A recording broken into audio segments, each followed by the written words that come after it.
સૌરાષ્ટ્રની ધરા એટલે શૂરવીરો, સંતો અને દાતારોની ભૂમિ. પણ આ જ ધરા પર 20મી સદીના મધ્યમાં એક એવો સમય આવ્યો હતો જ્યારે એક જ નામ સાંભળીને આખા ગુજરાતની પોલીસ, રજવાડાઓ અને સરકાર કાપી ઉઠતી હતી. હા, હું વાત કરી રહી છું ભૂપત બારવટિયાની.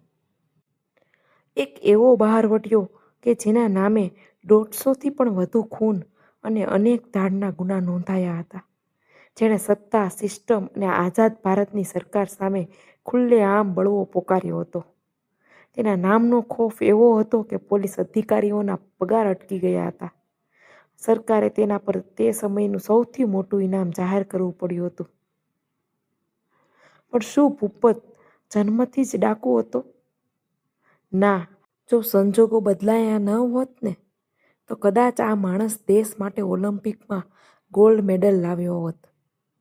આજે આ વિડીયોમાં આપણે જાણીશું ભૂપત બારવટિયાની ઓરિજિનલ અને આખી સત્ય ઘટના, તેના બાળપણથી લઈને પાકિસ્તાનમાં તેના ગુમનામ અંત સુધી. ભૂપતસિંહનો જન્મ સૌરાષ્ટ્રના એક સામાન્ય રાજપૂત પરિવારમાં થયો હતો. નાનપણથી જ તે શારીરિક રીતે ખૂબ જ મજબૂત હતો, ચપળ અને અદ્ભુત નિશાનેબાજ હતો. તેની શારીરિક ક્ષમતા અને દોડવાની ઝડપ જોઈને એ સમયના લોકો અને જાણીતા ઇતિહાસકાર વિષ્ણુ પંડ્યા પણ નોંધે છે કે જો ભૂપતસિંહના જીવનમાં અમુક ચોક્કસ વળાંક ન આવ્યા હોત ને તો તે બહારવટિયાને બદલે આઝાદ ભારતે ભાગ લીધેલી પહેલી ઓલિમ્પિક્સનો બહાદુર ખેલાડી બન્યો હોત. પણ કુદરતને કંઈક અલગ જ મંજૂર હતું. એ જમાનામાં રજવાડાઓની સાઠગાંઠ, સ્થાનિક અદાવતો અને કૌટુંબિક વેરઝેરને કારણે ભૂપતસિંહ પર અન્યાય થયો. પોતાના ભાઈબંધો અને પરિવારના વેરની વસૂલાત કરવા માટે અને સિસ્ટમના અત્યાચાર સામે અવાજ ઉઠાવવા ભૂપતે બંદૂક ઉપાડવી પડી.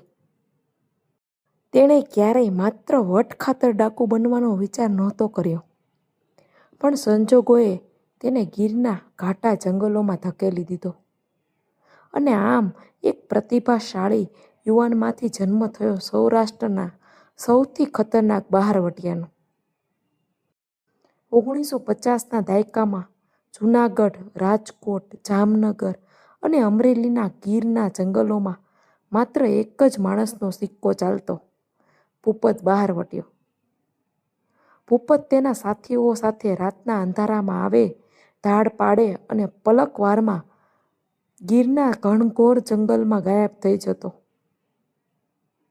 ભૂપતને પકડવો એ આઝાદ ભારત સરકાર અને ગુજરાત પોલીસ માટે આબરૂનો સૌથી મોટો પ્રશ્ન બની ગયો હતો. સરકારે ભૂપતને જીવતો કે મરેલો પકડવા માટે હજારો રૂપિયાના મોટા ઇનામની જાહેરાત કરી. પણ ભૂપત પોલીસને એવી ગાંડી કરાવતો કે મોટો કાફલો જંગલો ખૂંદતો રહે, પણ ભૂપતનો પતો જ ન લાગે.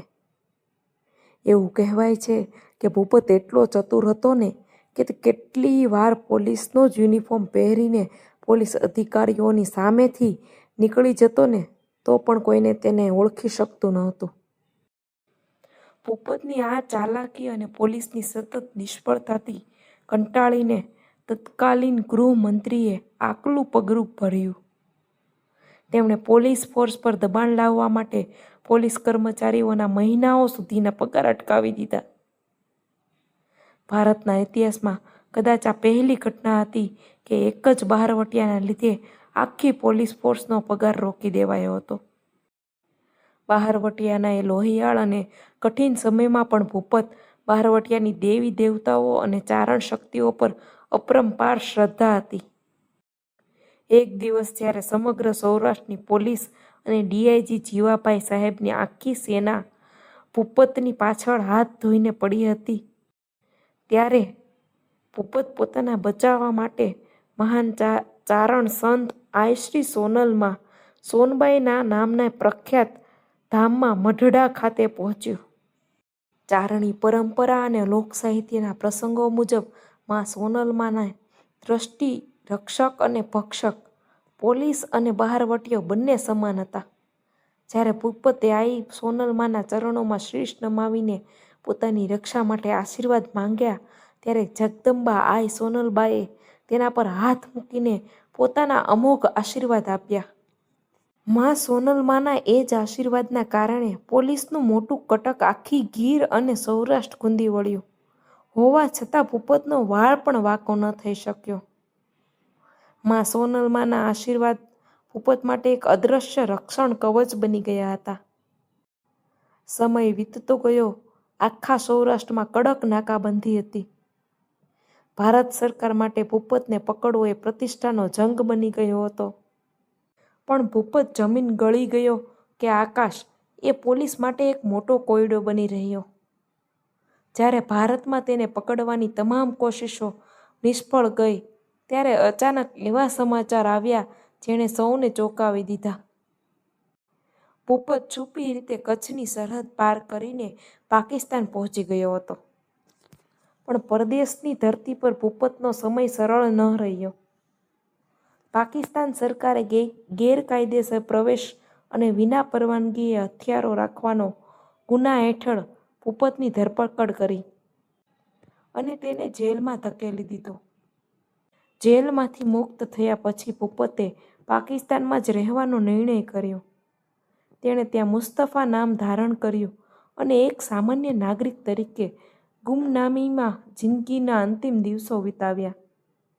જે માણસના નામ માત્રથી અંગ્રેજો, રાજા મહારાજાઓ અને ભારત સરકારના પરસેવા છૂટી જતા હતા, તે 20મી સદીના છેલ્લા બહાદુર બહારવટિયાનો અંત પોતાના વતન સૌરાષ્ટ્રથી હજારો કિલોમીટર દૂર પાકિસ્તાનની માટીમાં થયો.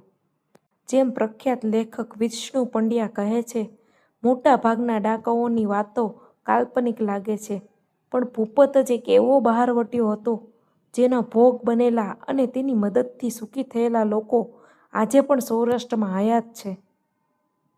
ભૂપત શૌર્યવાન હતો, સમજદાર હતો, પણ સંજોગોનો માર ખાધેલો એક એવો ચહેરો હતો જેને ઇતિહાસ ક્યારેય ભૂલી નહીં શકે. તો મિત્રો, આ હતી ગુજરાતના સૌથી ખતરનાક બહારવટિયા ભૂપતની આખી સત્ય ઘટના. જો તમને આ વિડીયો ગમ્યો હોય તો લાઈક કરજો, તમારા મિત્રો સાથે શેર કરજો અને આવી જ શૌર્ય કથાઓ જોવા માટે આપણી ચેનલને સબસ્ક્રાઈબ કરવાનું ભૂલતા નહીં. આભાર.